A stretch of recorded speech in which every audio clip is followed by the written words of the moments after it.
6:30. So we'll get started. All right, so we are 22 days without a recordable injury, 22 days without a first aid injury, and 10 days without an at-fault vehicle incident. Today we're going to talk about the updates to the safety program manual, and we're doing this now so that way we can try to shorten up this afternoon a little bit.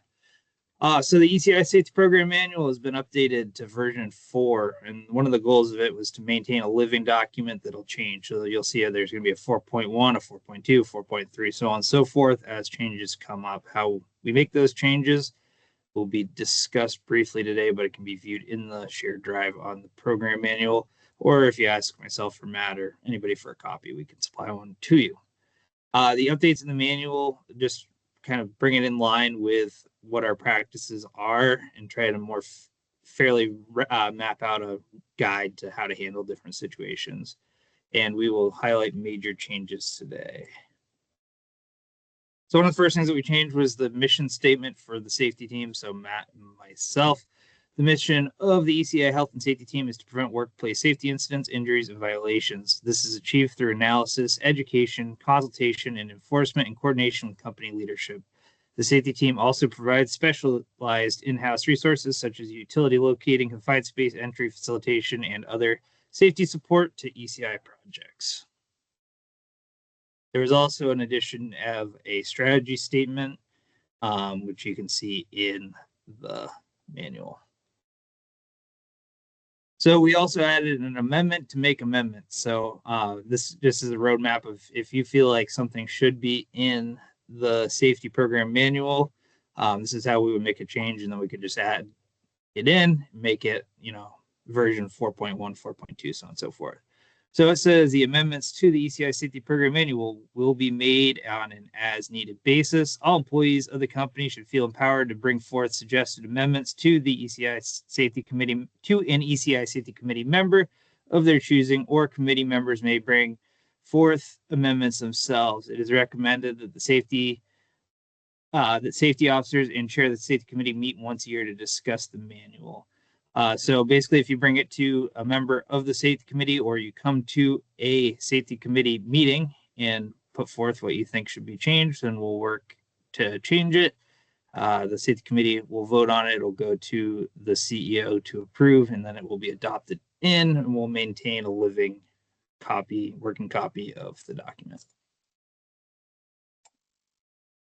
So one of the biggest changes is to the disciplinary guidelines, which the spelling looks really funny with this font. But disciplinary action, there's a whole big page of it. I just kind of took the important parts to discuss today.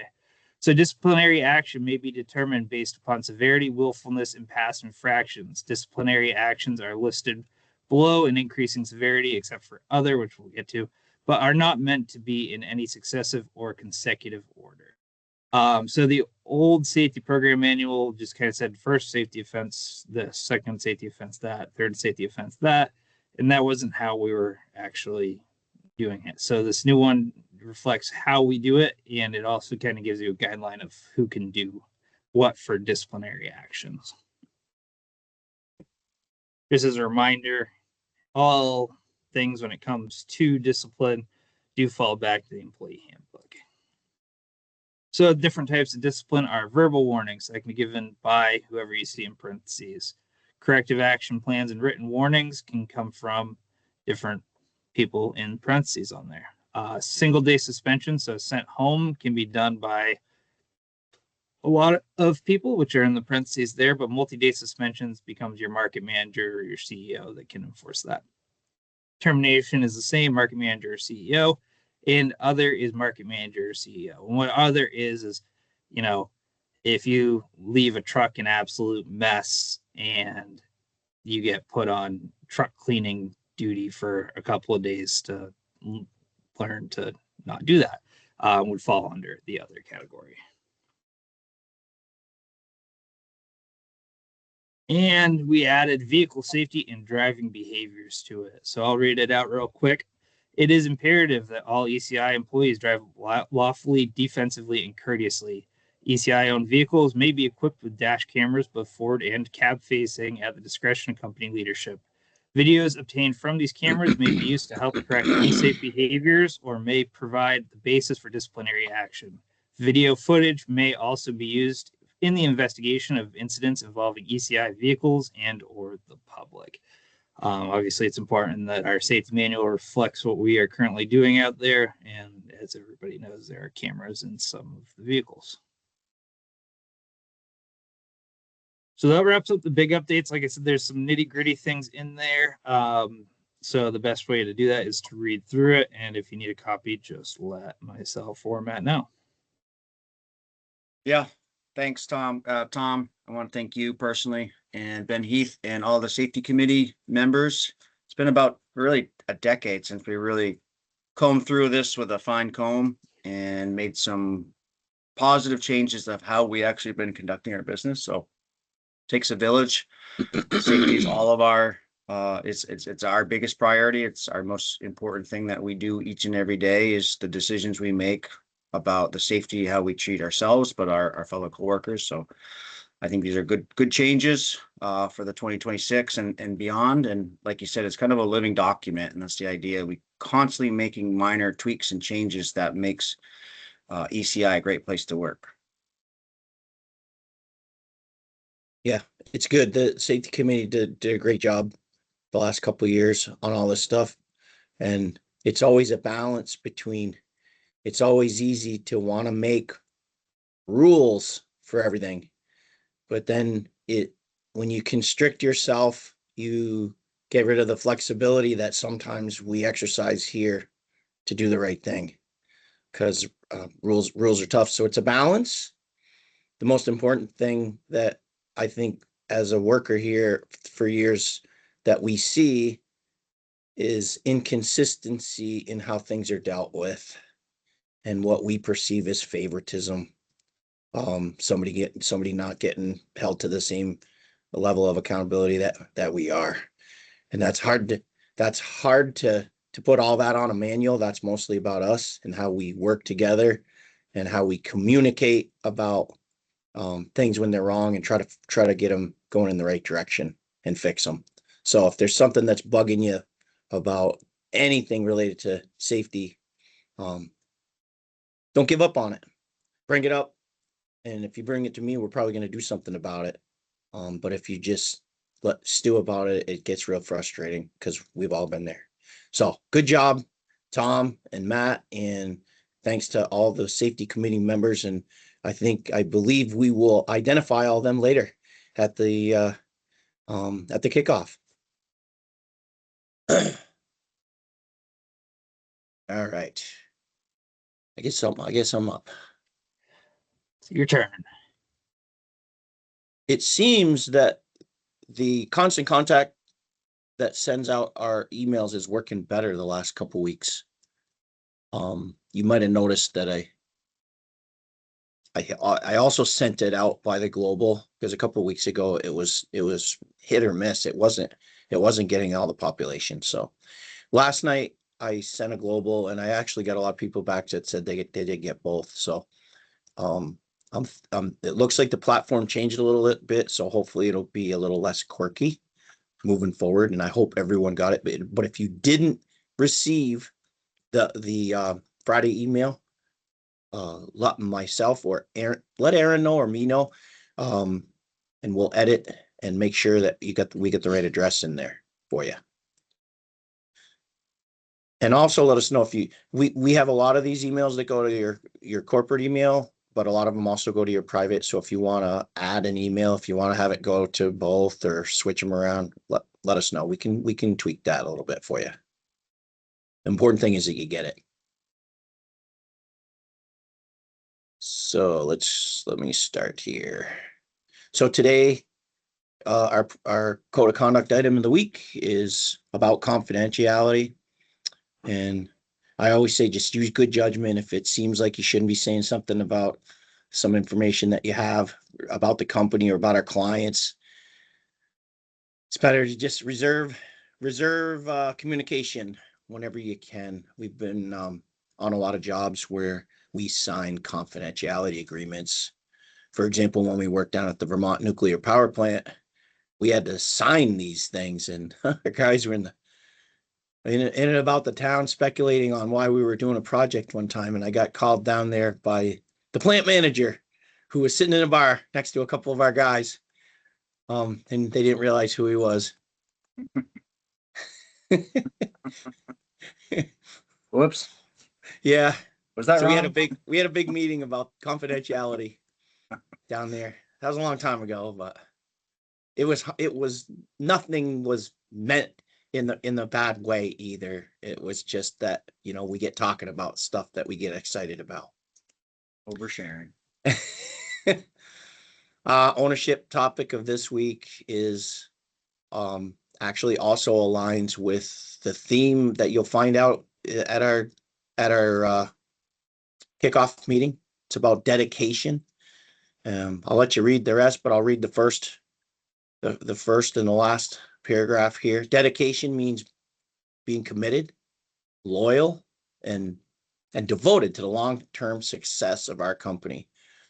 So as employee owners, we don't just get things done and do little tasks. We got to think like owners, and we've got to understand that everything that we say and do impacts our future as well as the company's future. And that's a unique quality that we now have at ECI in our employee ownership. So I think that's an important one.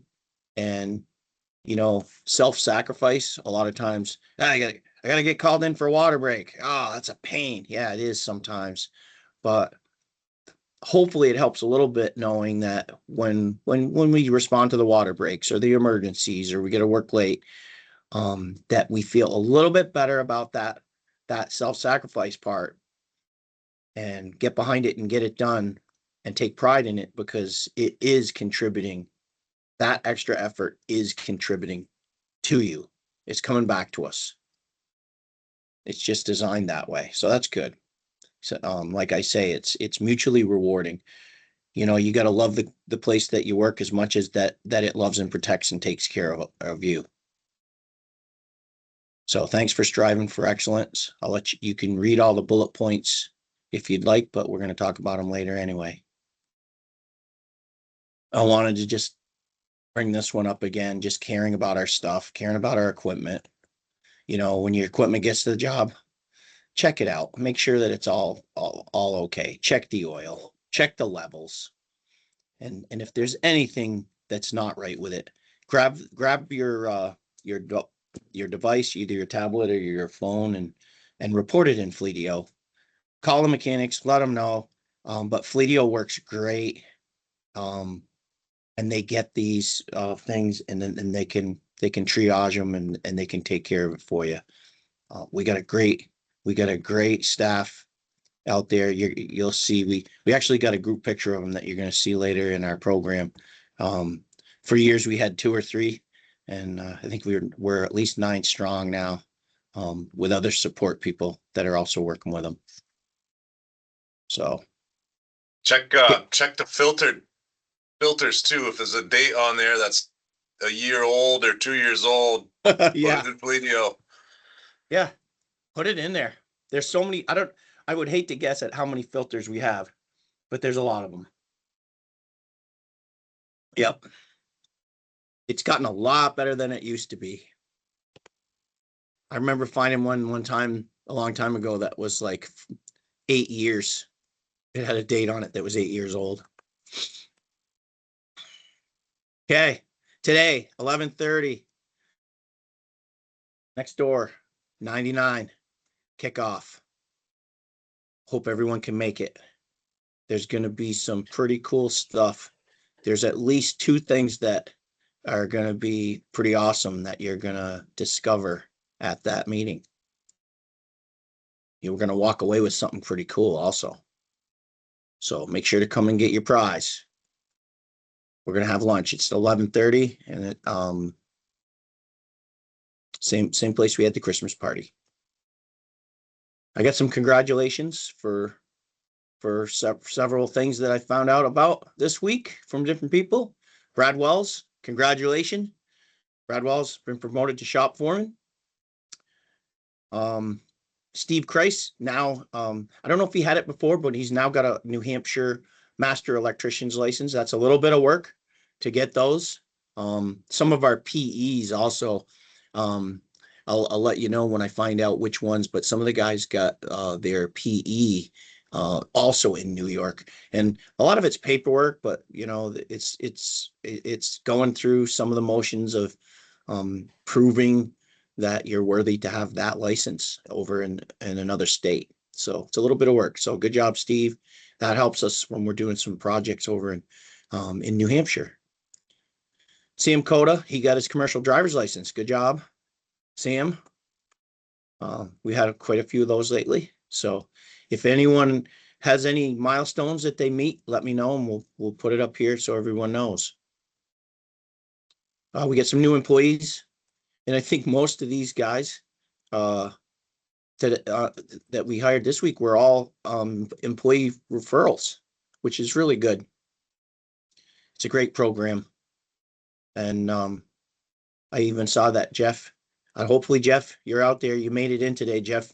Jeff was one of the ones that called into our call center and let them know about that interstate issue that Brad Pasker emailed us also about this morning. So Jeff Cooper, skilled laborer, started these guys either started last Friday or this past Monday. We got Jeff Cooper, skilled laborer, Brendan Fortin, skilled labor. We got Owen Jenkins, another Jenkins. He's a laborer for us. And we've got Aaron Smith. Welcome, guys. And Chandler Wallen, track worker.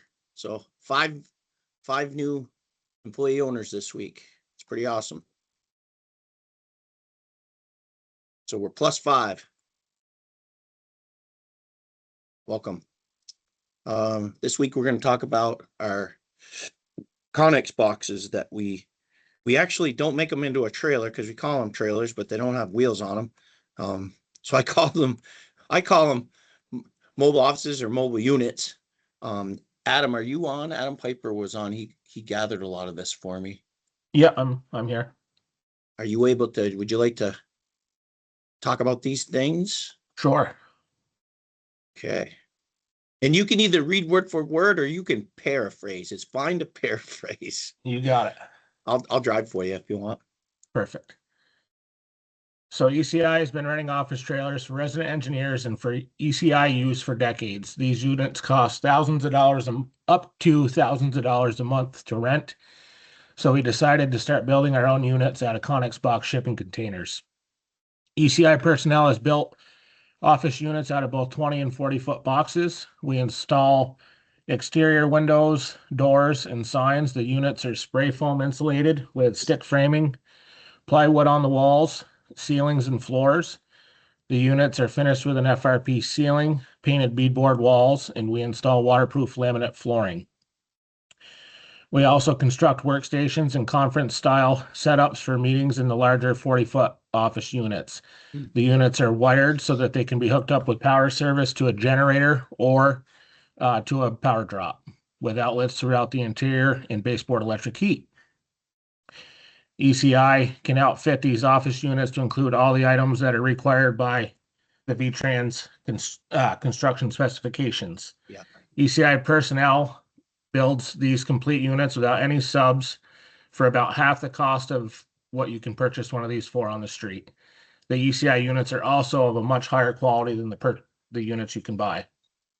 To date, we've constructed 4 40-foot units and 3 20-foot units.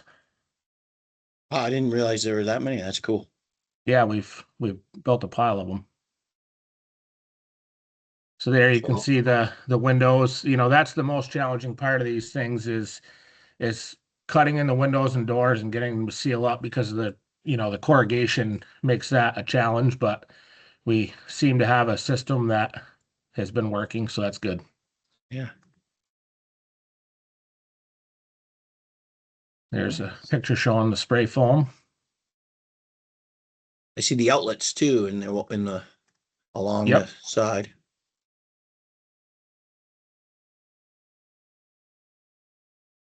That picture's got the ceiling, the FRPs on the ceiling. And the electrical box in the back. Yep. Yeah, I got a panel. Yeah, Yep. they're set up very well. Some of the beadboard. They look clean. After the Well- first couple we started doing this, we decided to avoid cutting the man door in just to have one less, opportunity for a leak. So this has seemed to be a good change in what we were doing. And then when you seal them up, they're sealed up and you just open the doors. That's cool. Plus it's more secure as well. Yeah.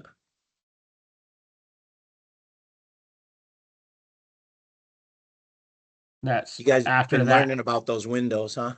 How to do After- windows. Yeah, after that flashing tape goes on, then we use, silicone and a sheet metal and flash around it before we trim it again.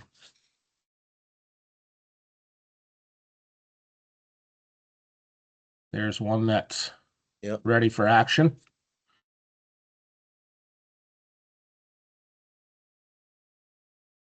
There it is with the back open. Yep, That's a long one. that's the 40-footer that we're currently working on. That one is going to be to state spec so that we can use it for the RE at Melton Hourglass. Nice. I like the sign. Yeah, those are great. And that's a picture of one in use. That's the one that's been down at the harbor all winter. Boy, that looks good. Yeah. I think that's pretty cool. Those things always just don't seem to last. Those are the ones we used to buy. Seem like they look like a piece of junk like within the first couple of years. Yeah, we tried to use good stuff and make them so they'll last. Yep. Well, when they end up on their roofs in New Haven, they tend to not last as long too. Yeah. Yeah. That was an interesting day for sure. Yeah. It's like these you can drop. Those rental ones had carpet in them. It's like, what are you gonna do with carpeting? Mud season, In Yeah. a job Oh. trailer. I like the ECI blue. Yeah. Yep. They got blue wall on them. That's cool. Thanks, Adam. And guys, I the cool thing about these is you go out there and all different people are working on them, and our own guys are putting all the electrical in and setting it up the way we want them. It's crafted, but we could probably sell them. We don't want to get in the trailer business, but I bet we could make them and sell them. Thanks, guys. Thanks, Adam. I was trying to find something 20 years old. I found these pictures from Thetford. Well, this was a cell site, a little small cell site we built in Thetford. Thetford's between south of Fairleigh. Joey, let's see, there's Charlie on the dozer, of course. Joey Lowe, Aaron Boisneau. There's Reggie LaBally. Couple other guys there. I can't remember their names. These jobs always we built tons of these things back in the day. You build a road, and this is just the finished road that we built. The guys built coming up from the main road. You build an access road, and then you go up to the site, and you either you blast or you see the ledge in the background, and you impact. And then there's a large foundation they're standing on, actually the footing for the foundation that's already backfilled around that left picture. It's a large footing. It's a big spread footer. They're usually 20 to 25 foot square. And then there's a pier with the anchor bolts for these monopoles. They're usually 110 foot high monopole. There's the guys pouring. There's Carol's pump. Paul Brunton's up there feeding the concrete in.